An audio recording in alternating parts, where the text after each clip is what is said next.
The announcement is in. The Declan Rice deal structures, legalities are all done. As we spoke about Saturday, he will become an Arsenal player. He now is an Arsenal player, the biggest and most expensive signing of a British player in the history of football. Arsenal back in the big time as they look to take Manchester City's title away from them next season. And next, Jurrien Timber. I want your thoughts. I want to know what you think. Leave us your comments below, but smash the like button. Make sure you're subscribing. But the next season is going to be on fire. Let's do this.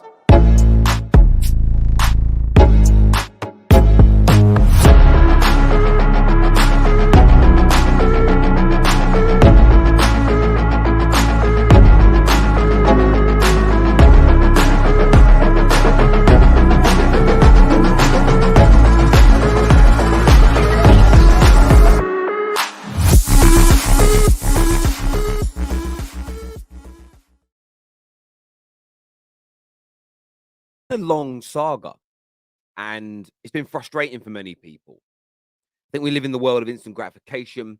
We want to see deals done quickly and swiftly. We don't like when they drag on and they play out in the media.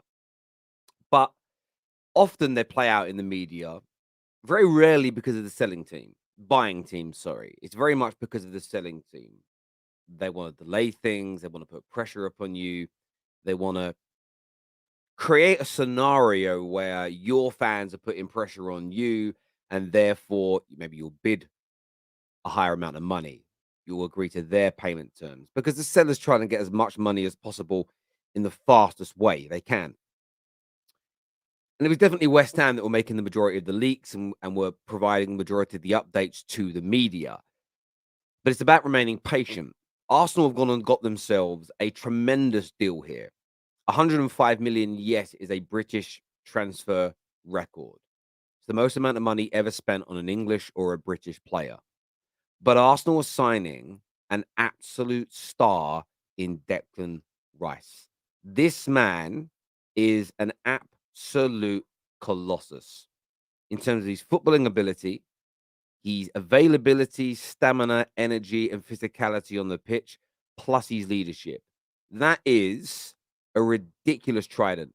That is a standard that is going to move that area of Arsenal to another level. There is no doubt about that at all in my mind.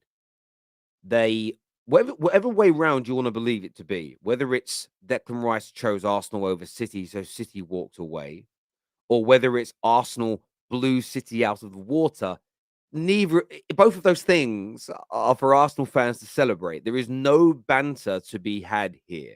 I do see some rivals say, "Oh, look, you're buying the league now. You gloated for years at not being one of those clubs." They weren't gloating; they were projecting and lying. Arsenal fans have wanted their club to behave this way for a long, long time, and they're now doing that. And look, as a Man United fan, it's not great to see. I don't personally like seeing it. I loved it when Arsenal sold their best players. I loved it when they missed out on the best players in the league or the best players in Europe the majority of the time because it was one less team to worry about. But what Edu and Mikel Arteta, backed by the Cronkies, are doing at Arsenal, I said it last summer and I'll say it again. I'm seeing a lot of people, by the way, echo what I was saying. They are becoming scary. There's no doubt about it. You can't get away from it. They are a scary, scary outfit. And from my point of view, this signing is just testament to how well run they have become, the attraction and the pull they have developed, and of course the direction they're going in terms of the football side of things. It's just phenomenal. It's phenomenal. It really is. The deal in itself was, we know, 105 million in totality. 100 million will be paid in 3 installments over the first 24 months of the deal. So West Ham very much got their way, really, when it came to the payment structure. They did. And look, they'll be, look, Arsenal would have preferred to have spread that 100 million over 5 years and paid 20 million a year. They're not going to quite get what they wanted personally with that. But look, they've got their player, and that was the most important thing for them. What comes next? That the medicals are formality. We know he's going to pass it. He'll be unveiled as an Arsenal player momentarily with the official announcement, but everything is done. Everything was done, in my opinion, at the weekend. I spoke to journalists who all said it was done. I kept on messaging them saying, why have you not done a video about this yet? Or why have you not done an article on it yet? They're going, we've been told to kind of hold back. We've not been given permission yet to release information. I was like, okay, fair enough. Well, I'm doing a video. I'm not going to name the names of the journalists who said it to me, but they were all told Friday night, Saturday morning. That's when I was messaging a lot of them that everything was pretty much in place. The club's wanting to wait. Not too sure why. Maybe an illegal issue, maybe a financial, accounting issue, but I don't really care. I know fans don't either. So we will not dwell upon that. What is next, though, after the medical? Well, after that, it's all about Jurrien Timber. That is what Arsenal will put all their focus into next. It's what Arsenal, that's where all the eggs are going to go into that basket to complete their third signing. We know the deal's pretty much done verbally. They'll complete that deal and then move on from there. It's been a tremendous start to this window for Arsenal. It really has. If it was then Tchouaméni next. Look, we spoke about Tchouaméni yesterday. I'm still not convinced on that one myself, but maybe, just maybe. We have a Billy here says Arsenal doing bits and Timber quality signing. A morning, by the way, Billy T. Hope you're well. One of our members here. Arsenal are doing bits. They're genuinely doing bits. They're behaving like a big club for maybe the first time. I know Arsenal fans will say, well, we signed Aubameyang, we signed Ozil, but you didn't, in my opinion, for those players, beat the best team in the world to his signing. You spent a lot of money, but this is breaking the British transfer record. But it's coupled with the way Arsenal are renewing contracts as well. Those things, whether people like it or not, are different now. Trouble Studio says, really refreshing change to transfer policy for Arsenal. Excited and intrigued by who else comes in, and more importantly now, who leaves. Yeah, and I know a lot of look, I've seen a lot of people state that if Arsenal get rid of Thomas Partey and Xhaka with who they're bringing in, then there isn't really a a massive increase in quality. You're sort of losing out because of that, and I understand that train of thought, but I've said this a few times in the past few weeks, so I don't want to sound like a broken record, but I can't not mention it. Sorry, I'm just trying to share the link with people to come on and call in. Sorry, I'm just talking and multitasking at the same time. There we go. That's done. I think. Yes, it is. Apologies, and I'll get back to focusing on you all now. That's what I'll do. It's one of those things for me where I think to myself, Arteta's just got such a good success rate when it comes to his signings, or his marquee signings, his expensive signings, the ones that have taken up large chunks of the transfer budget. So, as a Man United fan, I can hope that Xhaka and Rice, and whether it's Lavia or somebody else comes in, they go backwards. But I just don't believe that to be the case. Robert here says Arsenal should get a winger and another DM. Well, I think that's what they're aiming for, my friend. I think that's what they're aiming for. I think they're aiming for another midfield player. Now, of course, there's talk of Tchouaméni. There's talk of Lavia. Caicedo's still not a done deal for Chelsea, so let's see what happens in that space.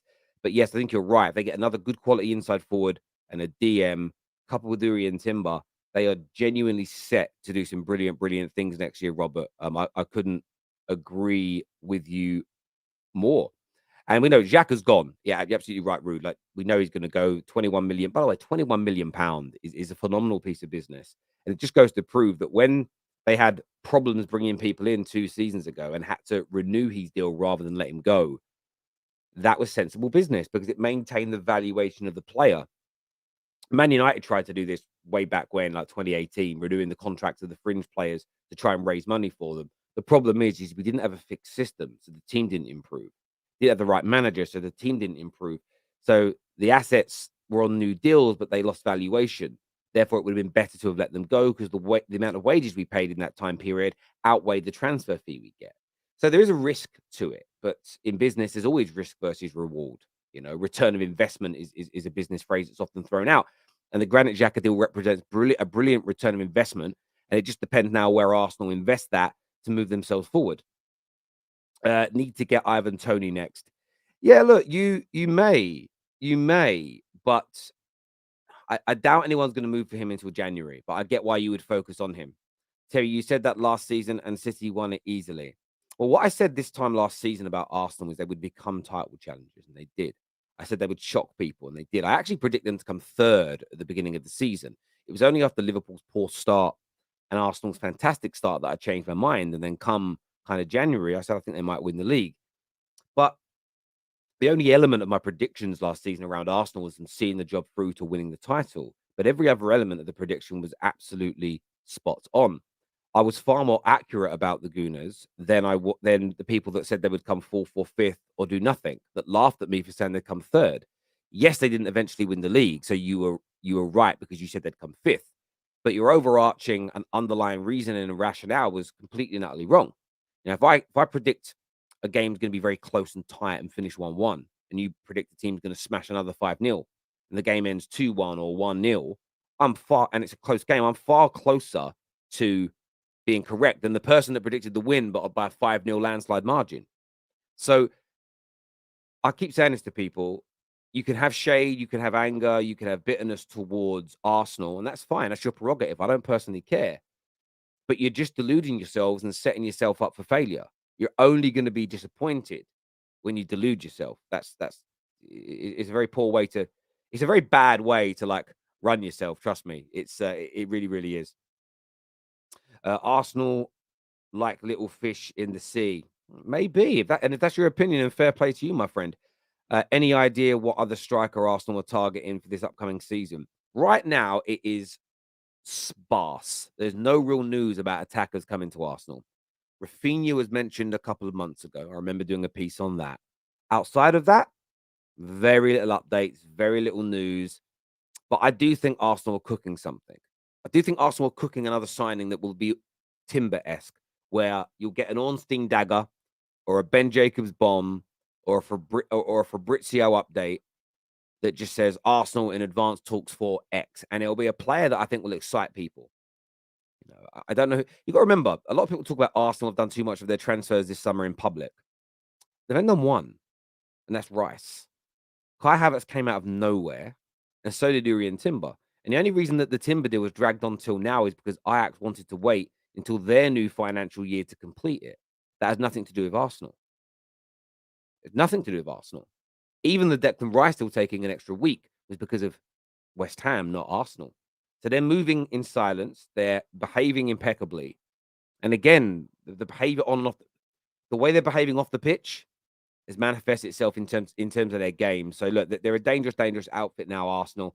And I'm not going to lie, it's frustrating. It's frustrating to see. George here says, I'm 100% we won't be going for any forwards this summer, probably another midfielder. It could be true. I think you might do both. I think you might end up doing both. I think it depends what happens with Nketiah and Balogun. I think they've got to go. I believe that Arsenal are working on potential other deals, but now it's about who leaves. And I think what you'll see with Arsenal over the pre-season period is some assessments of certain individuals. Some will leave, and then come August, I think that's maybe when you'll strike for some of these other players, unless a big target for now or the future looks like he might go somewhere else. You kind of did that with Lokonga, and I know that didn't work out, but forget the success of the player, focus upon the process. Arsenal ended up signing him a year earlier than they wanted because rivals were circling. So I think you may watch this space. And yes, I have heard about the Frimpong rumors. We're going to talk about that this afternoon with Big Steve on the live show with him. Arteta should keep Xhaka and sell Partey, is what Robert believes. Look, I understand that train of thought. I do. However, and you have to sort of think about it from this point of view as well, Xhaka might just want to go and try something new. As much as he didn't get to win that Premier League or Champions League, there may just be part of him that wants to try something new. And I always remember Pep speaking about this. You don't really want to keep players that in their heart of hearts want to go. You want people that want to be there. And I think that's a real important component of creating a successful team. I really, really do.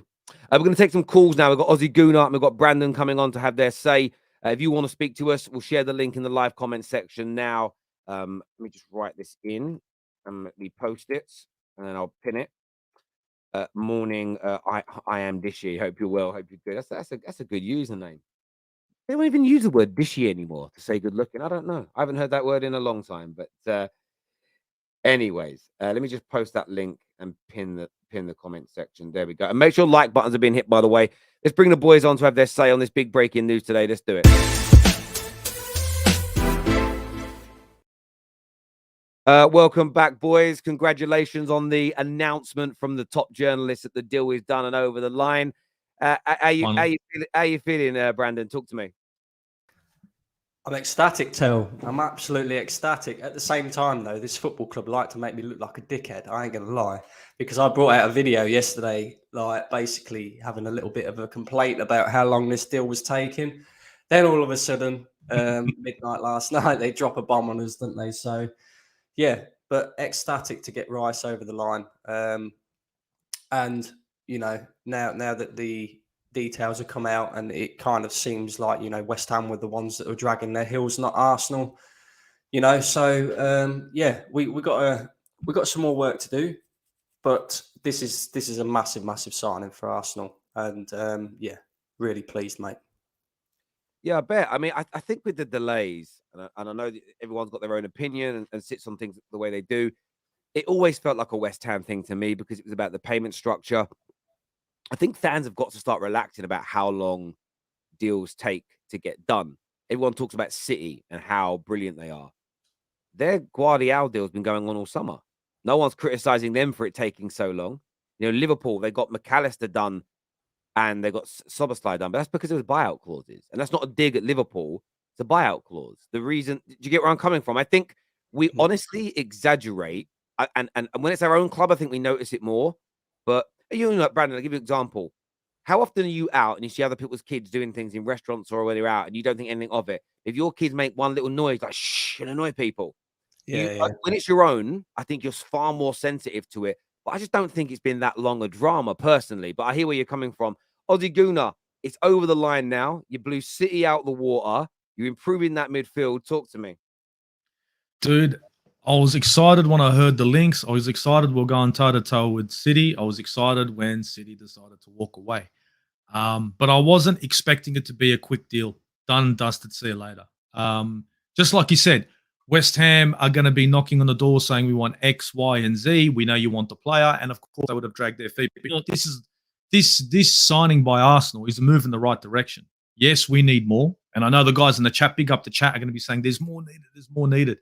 But let's be honest, Arsenal haven't walked into a transfer window and been this active in years. And not just being active for the sake of being active and going grabbing me a Mustafi or a bloody Socrates, but linked with genuine players that can fill positions and improve the squad. This doesn't happen for Arsenal. It's happening now. So most Gooners have the right to be excited. But I think at the same time, you gotta pump the brakes a bit because big deals take a fair bit of time. And just like you said, Terry, you know, we look at our club and expect everything done ASAP, FIFA settings, now, click the button, he's signed, done, deal finished. It's not that easy. And as you can see, there's more to it. It's what the player wants, what his previous club needs, and what Arsenal can put forward. Mix that all together and you get Declan Rice to Arsenal. Just to add to that point as well, right, about liking the business that Arsenal are doing in the transfer window. What I really like about what Arsenal do in the transfer window since Mikel Arteta and Edu has came in is in previous years you used to see Arsenal trying to sign players when the season had already kicked off.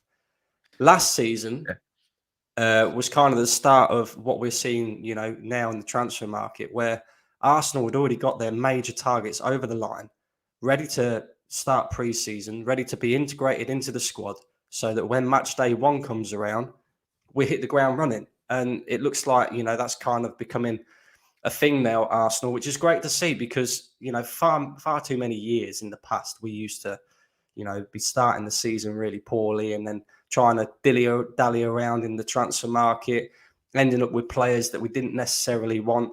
Now we're going out there, we're getting the big deals done, we're getting them done early, we're getting them integrated into the squad, and it's great, you know. It's all we've ever wanted as Arsenal fans. Listen, as a rival, I've been saying it all summer. It wasn't even the speed of these deals. It's been the contract renewals as well. You couple all those things together, and Arsenal are serious. And I saw expressions the other day talking about how he's scared of Arsenal. I've seen a lot of rivals go, yeah, like, I don't want this to work, but look what they're doing. I just noticed this a year or so ago. Some Arsenal fans, by the way, noticed this 2 years ago. Some people know. And now, look, that's got to turn into trophies. That's the next step for this team, winning major trophies. In terms of Declan Rice, where and how do you think he'll be utilized in this team, Ozzy Guna? For me, when I saw Declan Rice to Arsenal before Kai Havertz, I said, I reckon he's a number 8. I think he's coming in to sit in that number 8 role, and we're going to be looking for a number 6. And at the moment, I'm kind of thinking he's going to be 6. That's only because I know Thomas Partey is looking out the door, and we don't have anyone to fill those shoes. So right now, as it sits, Declan Rice, in my mind, is going to be playing 6. But we don't know what's happened behind closed doors, and I'm pretty sure that when Declan Rice would have been approached by Arsenal, would have been like, "This is who we got planned to partner you in the midfield." Hence, giving him his position. So time will tell. At the moment, it's looking like he's going to be a 6. But if tomorrow we go and sign a quality 6, and you know who we've been linked to, Declan Rice could be playing that number 8 role that I think would be very suited to him. We all know that at West Ham, he was pretty much the complete midfielder. 6, 8, you name it, it was Rice. I just think at Arsenal, as an 8, we could see the best of Declan Rice, in my opinion. Yeah, I think it all depends on the game, to be fair.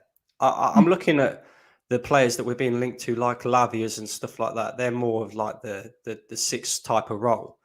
So you can afford, like I was saying it earlier, with the Havertz signing and stuff like that.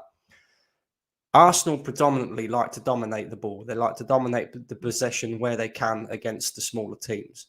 So when we've got, the majority of the possession and we're dominating the game, you can afford to play more to attack-minded midfielders in front of your 6.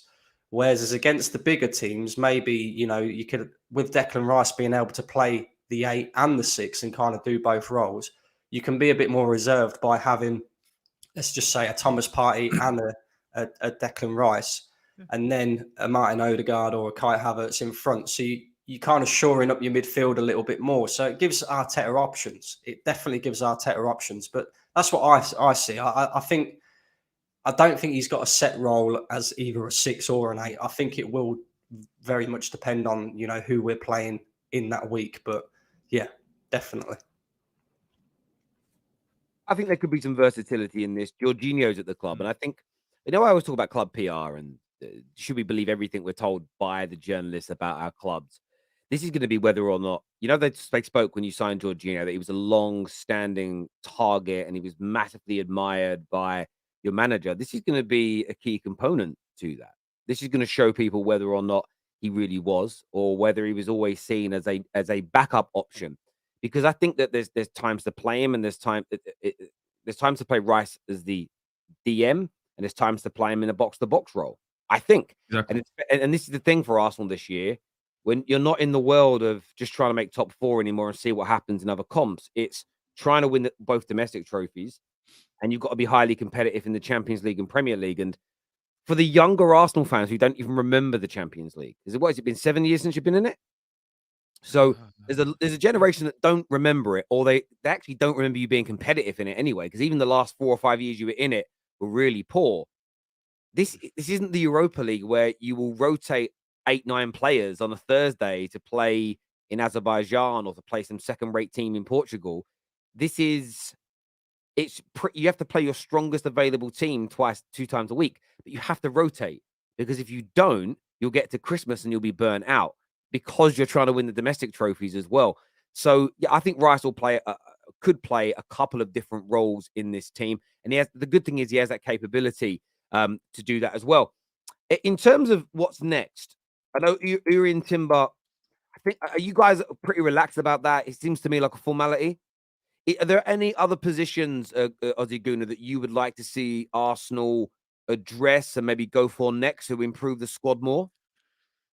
If Jurrien Timber comes up, if we're done and dust with Jurrien Timber, which I'm pretty sure most Arsenal fans are pretty happy with right now, and they're thinking it's over, I think we need an out-and-out striker, but not a like-for-like for Jesus. We need some tall timber, like a Mitrovic. I'm not saying Mitrovic. That'd be awesome. I don't see that happening. But I need a tall timber striker. I need a different type of option to come in for Jesus.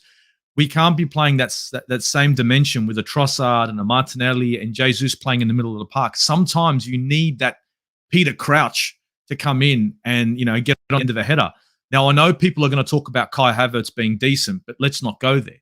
Let's try and get a number 9 that brings a different dynamic to a striker. I think also the striker that we will be getting won't be a big name player, because I think we're set in stone looking to solidify our midfield, which has been an issue for a while. So I think the striker that we may be linked to won't be like Jesus, will be a big boy, but it won't be someone that everyone knows. That's just my opinion. I just think when I look at the dollars and cents that we've spent, it doesn't leave us much.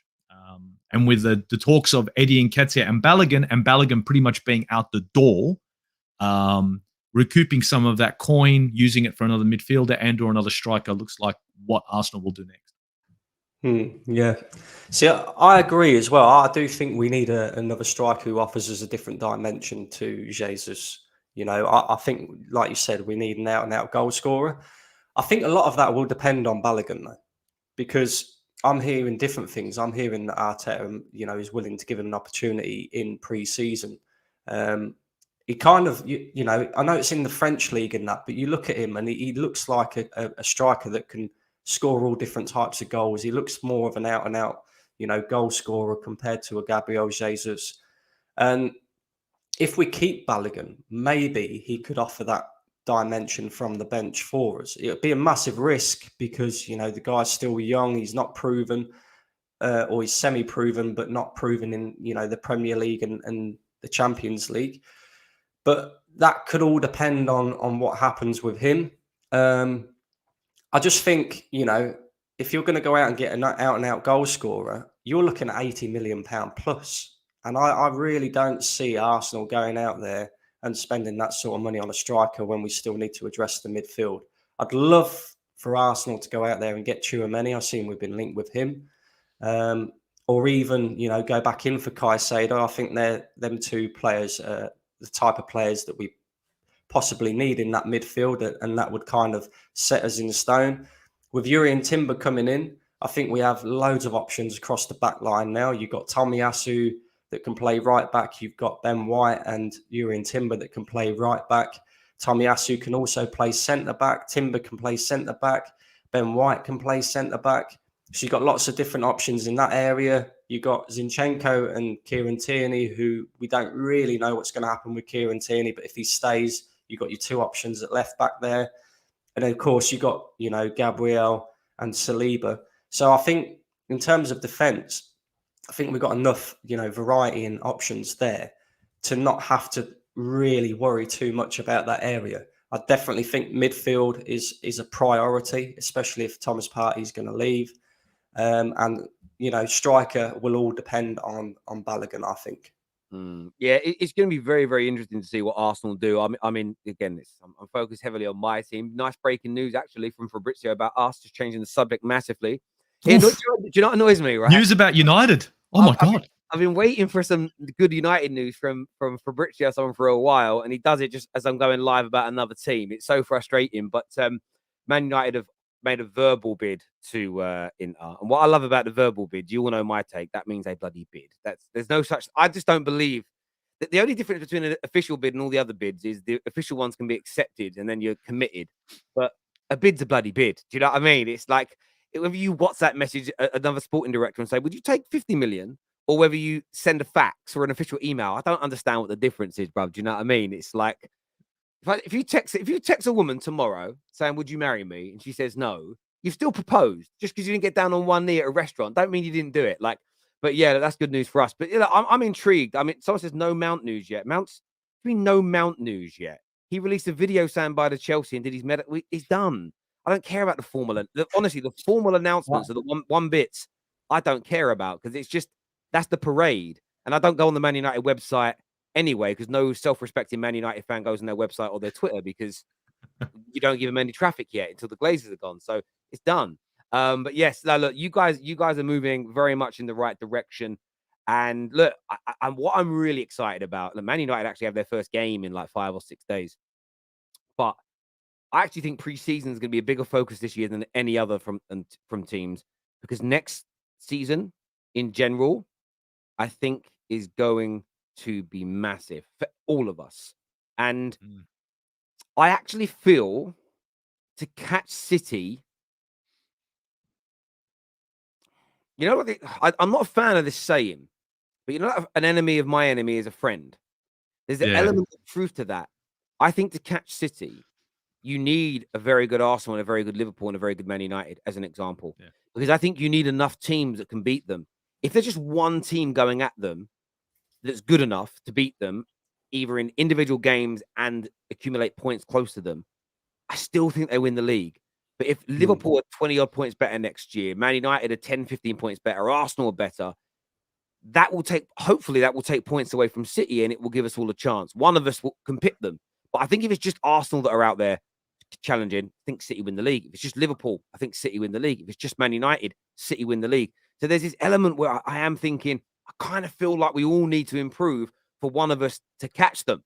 So that's my train of thought. So I'm not happy you guys are getting better, but I do think in terms of toppling City, we all kind of need it. Plus, as a neutral from it all, just from the competitiveness of the league, having a better Arsenal, better Liverpool, better Man United with this City team, Chelsea improving, it's going to be a colossal season, boys. It really is. I've got an interesting take on City, to be fair, Tal. I think, you're looking at Bernardo Silva being linked with a move away. They've already lost Gundogan. I think if they was to lose Bernardo and maybe someone like Mahrez, for example, I think you'll see City go through a slight, and I'm not saying it's going to be a massive transition, but a very, very slight transition where they don't win. I do still think at this current moment in time, and they will win the league, even if they was to lose them players. But I don't think it would be as comfortable as what it has been. And people look at like last season and the fact that they only won it by 5 points and say, oh, well, is that really comfortable? In the end, it was comfortable because the last 2 games, they kind of just played whichever, second string team because they didn't need to win them games. So I kind of feel like if it all goes like that and City lose a few of their, mainstay players, I think Gundogan's going to be a huge miss for them at the moment. I really, really do. The guy's captained them to a treble, And I'm not saying that they don't have other leaders in their team, because of course they do. But I think that Gundogan will be a huge miss for Manchester City. If they lose Bernardo as well, and possibly Mahrez, I know he don't start many games for City, but he's a great option off the bench.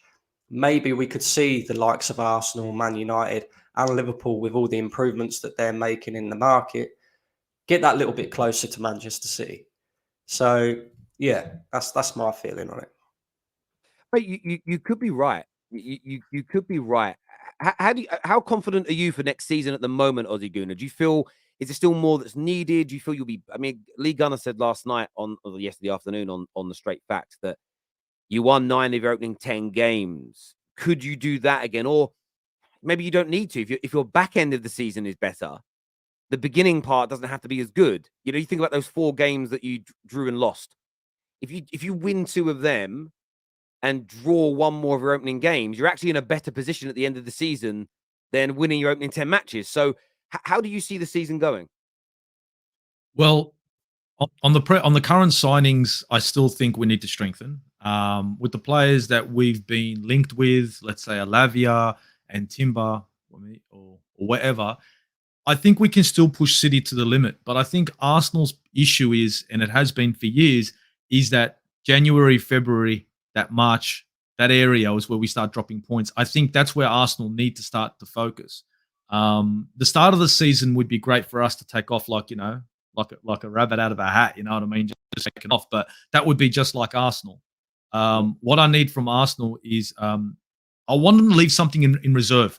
I think our problem is when we finish up in February, we seem to be gassed, whether it be pressure, whether it be too many games. I think I'm hoping that Arsenal's signings are going to change this sort of dilemma that we've had year in, year out. Everyone will say it. February comes, Arsenal drop off. March comes in, Arsenal are done. I need that to change. I don't care if we don't win the first 9 or 10 games. I don't mind for us to lose, 3 out of the first 10. But if we continue in a manner where we can, string through a win and a draw and a win and a draw throughout the season consistently, that brings me to the top of the league. That's what I'm looking for. I don't need to lead the pack all the way to the end. I just need to be up there. So when City do drop points to a Man United or to a Liverpool or maybe a Newcastle, I'm right there to make them pay for it. I want to be in City's taillights. I want to be putting the pressure on them, not the other way around. I don't think Arsenal can handle it when they're the ones leading, and constantly looking behind them. I want it to be the other way around. I want us to be the underdogs. Yeah, I get where you're coming from there. We've got some super chats here that I want to go to. The first one says from Paul Young. Is that the musician Paul Young? I don't know. Maybe. He says that really excited by the signings and looking forward to the new season. Just have something nagging at me about how we stand with FFP as we have to spend a lot of money the last few years. I'll say this, Paul Young. I'll say this to you. These clubs are run by billionaires who have the best lawyers and the best accountants in the world possible. I cannot imagine a single top 6. In fact, I can't imagine any of these clubs failing FFP. Unless they cheat the system. Some clubs are currently under investigation for that. I don't see them messing it up. They know what they're doing. There's always ways to be creative. And by the way, how often do you see the media say Newcastle have only got 75 to spend, United have only got 100, this club's under FFP problems, and then they drop 150, 200 million? We hear it all the time. By the way, I think a lot of it is PR from the club, where if you push out, we don't have much money, FFP, you try and drive the prices of the players you're signing down. And it's smart. The same as it's bad news when it comes out. When you're a selling club, you don't want to be known to have FFP. It's why Man United are only putting a 39 million bid in instead of 50 million for Onana, because the reports are that Inter are in trouble financially. That always tells you it's what you sell for is more of a reflection than what you buy for. So I don't think you guys have got any problems.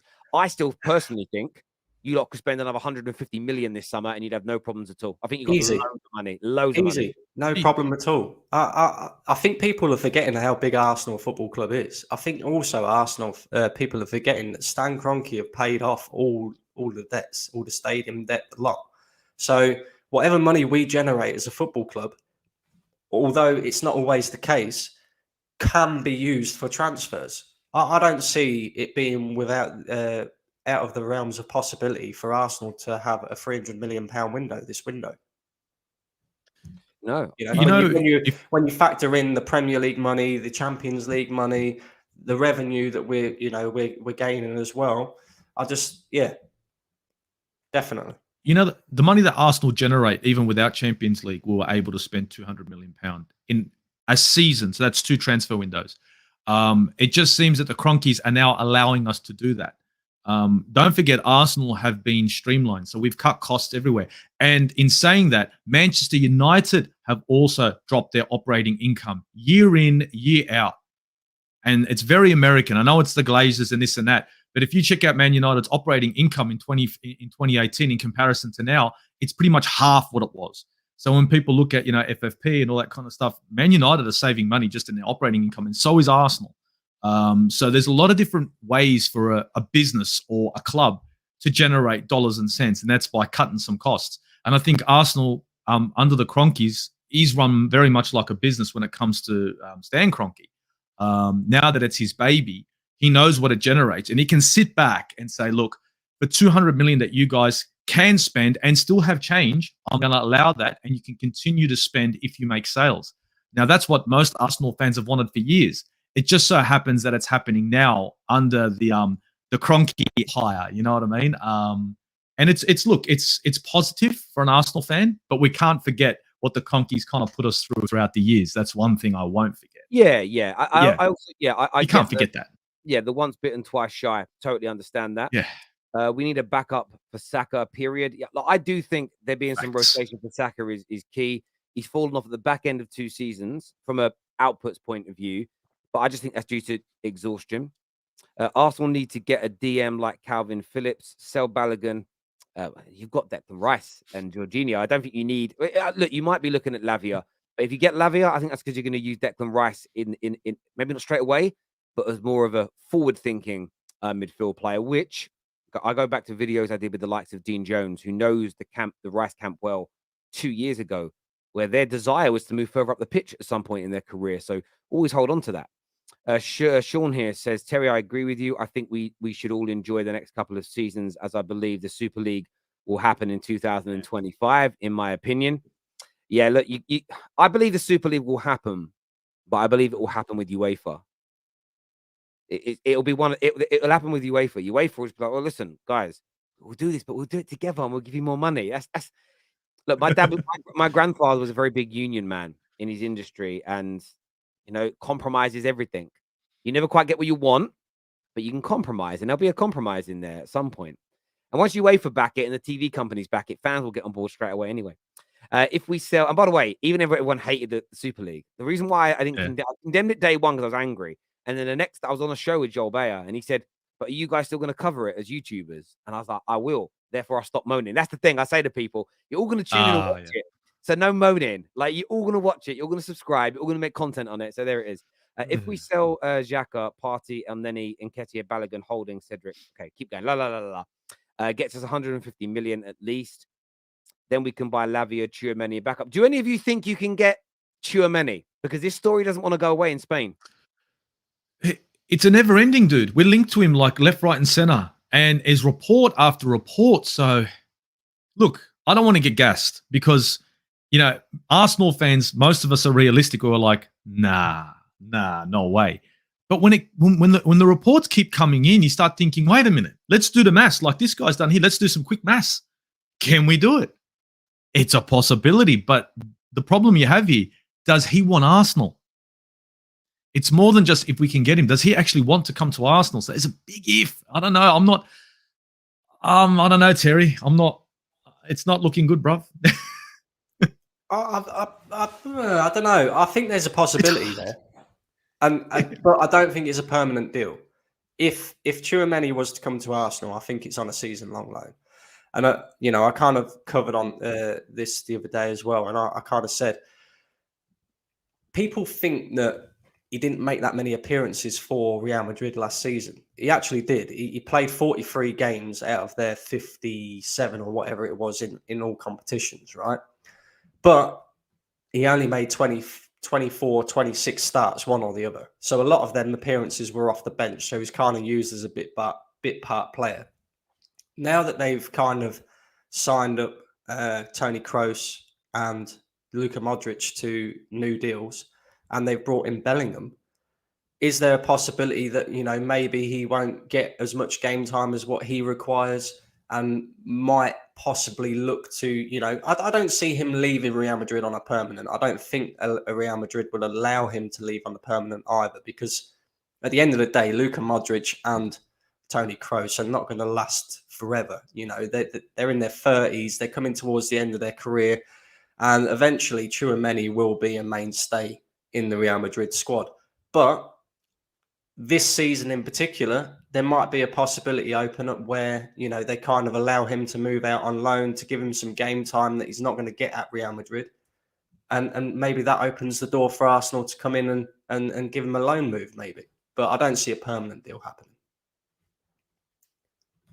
I think a loan deal could be possible. The thing is, if you loan him, is you have to loan him with you have an option to buy. Because the last thing you want to do is have a year of Tchouaméni.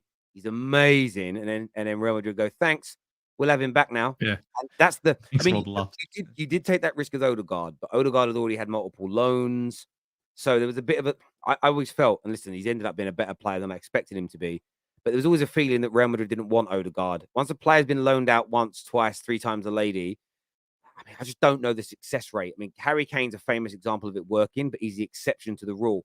Players that get loaned out 2, 3, 4 times, how often? By big parent clubs, Real Madrid, Barca's, Arsenal's, United's, how many of them actually make it?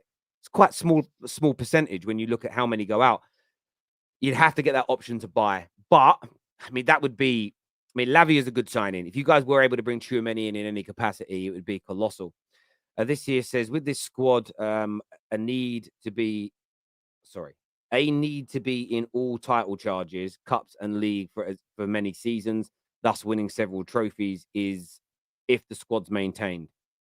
Yeah, I mean, you're absolutely right. I think every Arsenal fan worth their salt now is start delivering us trophies, Arteta. No more excuses, no more. This is the final phase. If you want to have a phase, have your final phase. But this is it. You can't have a squad that by the end of this summer, you're probably. I know some will use net spend, some Gooners will still, but we all know that's not what it's about. It'll be the best part of £750 million invested in his squad, 4 going into 5 years in charge. There just are no more excuses. It's challenge for the major trophies and start picking up cups every season now, or it's failure. That isn't me being salty as a Man United fan. It's just the lie of the land. Otherwise, you move into the realm of the first manager ever to spend 700 odd million and not being expected to win anything. That doesn't exist in any major league for any giant club ever in the history of football. It hasn't. So I know teams in the 90s, in the 80s, 70s didn't spend 700 million in 3 or 4 years, but inflation pending, no one that was the biggest spenders, no one that had managed the club for this long was expected to go this far without winning something major. It just never happened. You know, you're not Alan Kirbishley at Charlton. Now, the younger kids won't know what I'm talking about there, but that man was there for about 15 years and didn't win anything. But that's because it's Charlton, not Arsenal. We get Tchouaméni and Lavia, more midfield. Yeah, I don't think you'll get Tchouaméni and Lavia. I can't see that. It will be one or the other. And I know at the moment they're saying, no, it won't happen. It won't happen. But I'm just always intrigued by these. Look. I'll use United as an example because there's a famous 2 examples this summer. The Italian press said United have got a deal pretty much agree with Kim Min-jae. Ends up at Bayern. Everyone goes, Italian press chatting nonsense. This time last week, they were saying United are getting close to a bid and are closing in on the personal terms of Onana. And everybody said, Italian sources lied. I don't know what they're talking about. Now, everybody and their dog is talking about the exact same things. So it just goes to prove that doesn't mean the Italian sources are bad. I just think they write things in a very direct way. So it's Man United have agreed a deal. This could happen. Where a lot of other journalists would be like, United exploring it, but nothing's fully agreed yet because there's still other parties involved. The thing with Tchouaméni is it's the Spanish press that are saying it. The English press are very quiet on it, or they're sort of saying they haven't heard anything. That doesn't mean it won't change. So I'm not saying it will happen. I'm saying I just bank it and keep it at the back of my mind because we've seen it happen before. See, I think that's what makes it a little bit more believable. The fact that the Spanish press are the ones that are kind of reporting on this, because what is like, say this was Real Madrid throwing it out there to the Spanish press and relaying it to the Spanish press for them to put it out there. What are they actually gaining out of this? So there's got to be something in this. Do you know what I mean? For the Spanish press to be sitting there and saying Tchouaméni could be available. I know they'll look at, his game time last season and the fact that Carlo Ancelotti didn't really fancy him. Now they've brought in Bellingham. Maybe there could be something there. But I just look at it and think, there's a possibility. Sorry to interject, mate. There's also a lot of talk of Alphonso Davies joining Real Madrid. And if he joins Real Madrid, that means Camavinga moves back into the central areas. So you've got Camavinga and you've got Jude Bellingham. Plus, the Mbappe situation here is one to keep an eye on. So PSG want him. They want some money in for him. They want him gone this summer. They don't want him running his contract down and going for free. But Real Madrid are almost, how much money have we got? He's going to cost about 180 million plus ridiculous wages and everything else. Now, if this has ended up happening a season earlier than Real Madrid expected, so maybe they're going to be forced into a situation where they have to sell somebody to raise the funds to help get Mbappe. Plus, Alphonso Davies is going to cost 100-odd million pounds as well. Now, I know their incomings and outgoings have been very good in recent years. They've brought a lot of money in Real Madrid. But there's a number of things going on at Madrid for this to be not a guarantee of happening, but at least believe. As you said, like people will say, they're doing it for clicks. I'm like, let me be honest with you. How many gooners are clicking on the publications in Spain and translating them? Or are we clicking on 90 Min or Caught Offside or Give Me Sport who aggregate it? Or One Football who aggregate it? Yeah. the newspapers in Spain are not getting traffic from the Arsenal fans. So there's no financial mileage in these stories. There's not, like, that's the point. So I get the conspiracies, but the conspiracies always lead to money. And if there's no money at the end of the trail, it doesn't, like, I understand a conspiracy if there's money at the end of it. There's no point of any conspiracy unless there's money to be made. There's zero. Every conspiracy in history at the end of it has been about money. So if there's no money being made, there could be something in it. So I'm not saying it will happen, but I think it's something that shouldn't be 100% ignored, you know? Yeah. I don't think Real Madrid will get Mbappe this summer. I think if they were smart, they would wait until next summer, let him run his contract down. You know, there's no real other football club in world football that can actually really physically afford to sign Kylian Mbappe with the wages that he's currently on. You know, Real Madrid is the team that he wants to join. It all lines up perfectly for him. I don't see why Madrid would go out and spend, say, £150 million on a transfer fee as well as his wages this summer when they could just wait, get him for free, pay his wages, and then that's it. But yeah, if that happens, maybe Tchouaméni to Arsenal. Who knows? Or maybe Mbappe to Arsenal. You've heard about that one? No. Don't start that. Don't start that. This is getting a bit silly now. Could it be, because Terry, what you're saying is, are you trying to say that Real Madrid have unofficially kind of put Tchouaméni out there for suitors, maybe to see if anyone's really interested, to see what they can kind of recoup? Have they done it like behind closed doors, unofficially, you know, gone to publications and said, he might be up for sale, and let's get it out there and let's see who comes knocking on our door? Because to be perfectly honest, I don't think too many clubs would have been knocking on the door just for shits and giggles without a bit of a sniff, at least a bit of noise coming in saying that he might be available. And to recoup the kind of money they're trying to recoup, which could be, from what I'm hearing, €100 million. That's big money. It could be. I look at it from the perspective of the latest article I read basically suggested that they didn't like the first bid from Arsenal of 80-odd million, but if it was near the €100 million mark, that could make them start to rethink the situation. And when you hear those stories, I often think to myself, could there be something in that? Maybe. And it's a big, and it is what it is. It's a big maybe. And I know a lot of people say it's pie in the sky, you shouldn't talk about it. Look, I remember the day that the Kai Havertz news came out, it was laughed at. I remember doing videos in February and March about Arsenal signing Declan Rice, and it was laughed at. I remember doing art stories on the article saying that you'd spend over 100 million, and everyone said Arsenal won't do that. They got laughed at. When the stories came out that Arsenal would start giving the salaries of 250s, 300s a week to the Sakas and the Odegaards and the Salibas, rivals laughed at it and said this can't happen. Arteta detractors said it won't happen. So I'm not stating 100% that the deal for Tchouaméni will take place, but this notion that it's 100% impossible, cannot happen, will not happen, won't happen, I just don't believe. I don't personally believe it. I just don't. So, and I'm not saying right now I'd say 10% chance, but who knows? Who knows in this window? Later on down the line, that it's going to be very, very interesting indeed to see what kind of way this sort of moves. I mean, he only joined a year ago, though, so again, it may not happen. But we've seen it happen before, where players join a year later, they're gone. It wouldn't be groundbreaking per se. This here says we get you. Okay, this one here says big up Aussie Guna from Sydney. He's from Sydney. Which part of Australia are you from?